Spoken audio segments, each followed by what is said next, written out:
नमस्कार। देश के लाखों सरकारी कर्मचारी और पेंशन धारकों के लिए इस समय की बड़ी खबरें निकलकर सामने आ चुकी है। जी हां दोस्तों, आज 4 बड़े फैसलों पर बन चुकी है सहमति और साथ ही साथ बोनस भी आप सभी के लिए जारी हो चुका है। साथ ही दोस्तों, कर्मचारी भविष्य निधि संगठन यानी कि एम्प्लॉयज प्रोविडेंट फंड के द्वारा दोस्तों आप सभी के लिए नया सर्कुलर भी जारी कर दिया जा चुका है। जी हां दोस्तों, कैबिनेट बैठक के दौरान इसमें चर्चा हुई थी और आज आप सभी के लिए नया सर्कुलर जारी कर दिया जा चुका है। तो इस सर्कुलर के तहत आपको कैसे लाभ मिलेगा, इसके बारे में दोस्तों आज की इस वीडियो के अंदर जानकारी आप सभी को देने वाले हैं। दोस्तों, सरकार ने आखिरकार जो पेंशन धारकों के हक में फैसला लिया है, जिसके लिए अब पेंशन धारकों ने सरकार का धन्यवाद किया है, इसके बारे में भी आज की इस वीडियो के अंदर बात करेंगे। साथ ही दोस्तों बात करने वाले हैं कि 50% महंगाई भत्ता पाने से प्रदेश भर के कलेक्टर के अधिकारी को पत्र सौंपेंगे कर्मचारी और पेंशन धारक। तो दोस्तों इसको लेकर क्या बड़ी खबर आई है, इसके बारे में बात करेंगे। साथ ही कर्मचारियों और पेंशनरों के बाद अभी अधिकारियों को डीए मिलेगा। जी हां दोस्तों, बड़ी खबर है यहां पर आप सभी के लिए निकल कर आ रही है। साथ ही दोस्तों, नेशनल एजुकेशन कमेटी यानी कि राष्ट्रीय संघर्ष समिति के द्वारा पेंशन को लेकर बड़ा ऐलान किया गया है, जिसके बारे में भी दोस्तों आज की इस वीडियो के अंदर जानने की कोशिश करेंगे। तो आप सभी सरकारी कर्मचारी, राज्य कर्मचारी और पेंशन धारकों से निवेदन करते हैं कि दोस्तों आज की इस वीडियो को आप लास्ट तक जरूर देखें, जिससे पूरी की पूरी खबरें आपको सही सटीक और तथ्यों के आधारित मालूम चल सके। तो चलिए दोस्तों, बिना किसी देरी के खबरों का सिलसिला शुरू करते हैं और आप सभी पेंशन धारकों को आज की आई तमाम बड़ी खबरों से अवगत करवाते हैं, जिसमें दोस्तों पेंशन धारकों के लिए बड़ी खुशखबरी भी हो सकती है। आखिरकार कर्मचारियों के लिए क्या बड़ी खुशखबरी है, इसके बारे में दोस्तों बात करने वाले हैं। दोस्तों पहली और बड़ी खबर की बात करें तो पेंशन धारकों को शानदार तोहफा दे सकती है मोदी सरकार, होली से पहले कर सकती है बड़ा ऐलान। जी हां दोस्तों, यहां पर बोनस के रूप में आप सभी को तोहफा मिल सकता है। इसको लेकर बड़ी खबर आ रही है कि जिस तरीके से सरकारी कर्मचारियों या फिर जो अधिकारी होते हैं उनको किसी त्योहारी सीजन में किसी विशेष त्योहार के अवसर पर जिस तरीके का बोनस दिया जाता है, उसी प्रकार से अब यहां पर जो है रिटायर्ड कर्मचारी हो गए, जो पेंशन धारक हैं, उन सभी को बोनस देने की बात भी दोस्तों यहां पर की जा रही है। इसको लेकर दोस्तों सहमति आप सभी के लिए बन सकती है, लेकिन हाल फिलहाल में बोनस की चर्चा आप सभी के लिए हो चुकी है। वही दोस्तों 18 महीने के डीए एरियर को लेकर बड़ा अपडेट है कि दोस्तों यहां पर जो है आम चुनाव 2024 जो लोकसभा का चुनाव होने वाला है, जिसकी आचार संहिता लगने में महज कुछ ही दिन बचे हुए हैं और इसी आचार संहिता लगने से पहले दोस्तों कर्मचारी जो लगातार है 18 माह के रोके गए बकाया डीए एरियर की मांग कर रहे थे। इस बीच दोस्तों बड़ा ऐलान किया गया है कि आप सभी को 18 माह का बकाया डीए एरियर 3 किस्तों के अंदर मिलेगा। लेकिन दोस्तों क्या आपको मार्च महीने के अंदर मिलेगा, अप्रैल महीने के अंदर मिलेगा या फिर मई महीने के अंदर मिलेगा, इसकी दोस्तों अभी तक आधिकारिक पुष्टि नहीं की गई है। जैसे इस पर कोई बड़ी खबर होगी हम आपको तुरंत देने की कोशिश करेंगे। वहीं दोस्तों सभी सरकारी कर्मचारी यहां पर जो पेंशन धारक है, उन पेंशन धारकों के लिए महंगाई भत्ते मंजूरी को लेकर बड़ी खबर आ रही है। जी हां दोस्तों, यहां पर जो पेंशनर्स लगातार है चिकित्सा सुविधा की मांग कर रहे थे, इसी बीच कुछ पेंशन धारकों ने यहां पर ज्ञापन सौंपे थे, जिसमें दोस्तों जिक्र किया गया था कि महंगाई भत्ता उन्हें फिक्स करके दिया जाए। तो दोस्तों क्या आप सभी को 3000 रुपए प्रति माह का महंगाई भत्ता मिलने वाला है? इसको लेकर हाल फिलहाल में बड़ी खबर आई है कि सरकार ने कैबिनेट के दौरान ये चर्चा तो की है, लेकिन अभी तक आखिरी तौर पर कोई भी फैसला सरकार ने नहीं दिया है।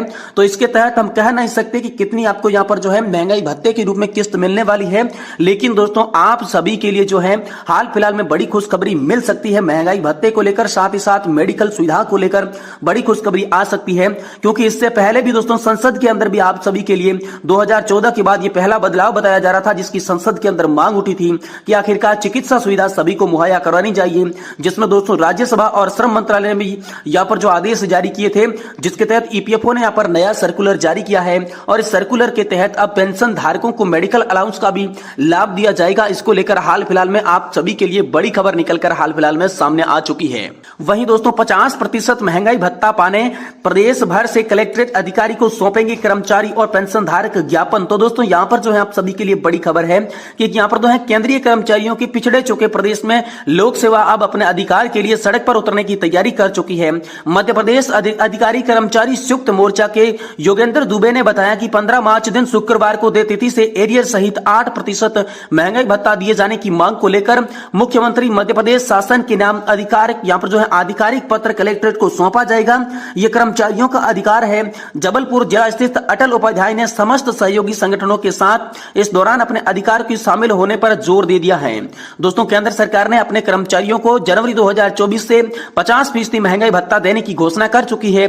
प्रदेश के अधिकारी कर्मचारी पेंशनर्स और केंद्रीय कर्मचारियों साथ ही पेंशनर्स के सम्मान महंगाई भत्ता पाने से पीछे हो गए हैं और मध्य प्रदेश के अधिकारी कर्मचारियों का महंगाई भत्ता जनवरी 2023 से भी नहीं बढ़ाया गया है। तो इसको लेकर हाल फिलहाल में उसने बड़ी मांग की है कि 50% यहाँ पर जो है मध्य प्रदेश ईपीएस का भी महंगाई भत्ता होना चाहिए। इसको लेकर हाल फिलहाल में आप सभी पेंशन धारकों के लिए बड़ी और इंपोर्टेंट खबर निकल सामने आ चुकी है। साथ ही साथ दोस्तों आप सभी के लिए बड़ी खबर है, जिसमें दोस्तों यहाँ पर महंगाई भत्ते के साथ साथ 18 महीने के डीए एरियर को लेकर, फिक्स मेडिकल अलाउंस को लेकर बड़ी खुशखबरी है। दोस्तों यहाँ पर सुप्रीम कोर्ट का बड़ा फैसला बताया जा रहा है।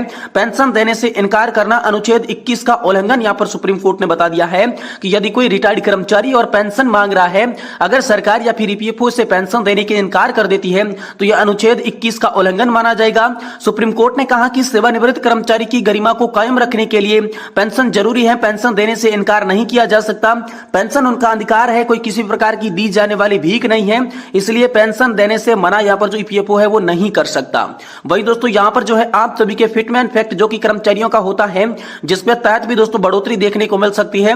वही न्यूनतम पेंशन दोस्तों आप सभी के लिए निर्धारित हो सकती है, क्योंकि लगातार ईपीएस 95 पेंशन धारक जो थे वो 7,500 प्लस डीए की पेंशन की मांग कर रहे थे। इस बीच हाल फिलहाल में कैबिनेट बैठक के अंदर इसकी चर्चा की गई, लेकिन इसमें मंजूरी नहीं मिलने के कारण दोस्तों न्यूनतम पेंशन पर अभी भी मामला अटका हुआ था। लेकिन इसके बाद बड़ी खबर आप सभी के लिए आई है कि न्यूनतम पेंशन का निर्धारण आप सभी के लिए जल्द ही किया जा सकता है। इसको लेकर बड़ी खबर आई है। साथ ही दोस्तों आप सभी के लिए एडिशनल पेंशन बढ़ोतरी को लेकर इंपोर्टेंट अपडेट सामने आ चुका है, जिसमें 5, 10, 15 और 20% एडिशनल पेंशन बढ़ोतरी के लिए सरकार ने नया कैलकुलेशन सामने रख दिया है।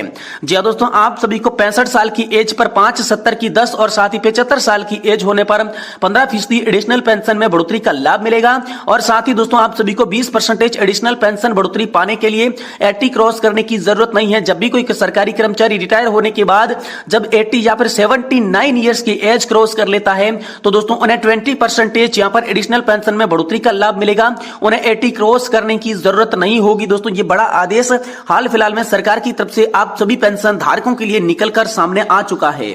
वही दोस्तों बात करते हैं कर्मचारियों और पेंशन धारकों के बाद अभी अधिकारियों को भी मिलेगा डीए का लाभ। तो दोस्तों बड़ी इंपोर्टेंट खबर आ चुकी है।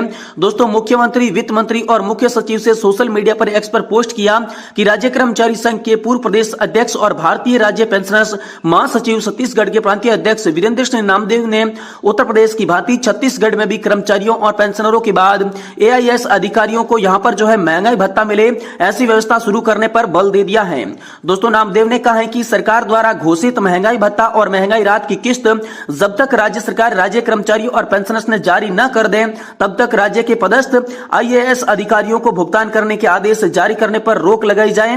नामदेव ने आगे बताया कि आईएएस अधिकारियों को महंगाई भत्ता पहले ही मिले जाने के बाद वे कर्मचारियों और पेंशनरों को शीघ्र महंगाई भत्ता मिले इस पर कोई रुचि नहीं लेते हैं और महंगाई भत्ते की फाइल को जानबूझकर लटका रखते हैं।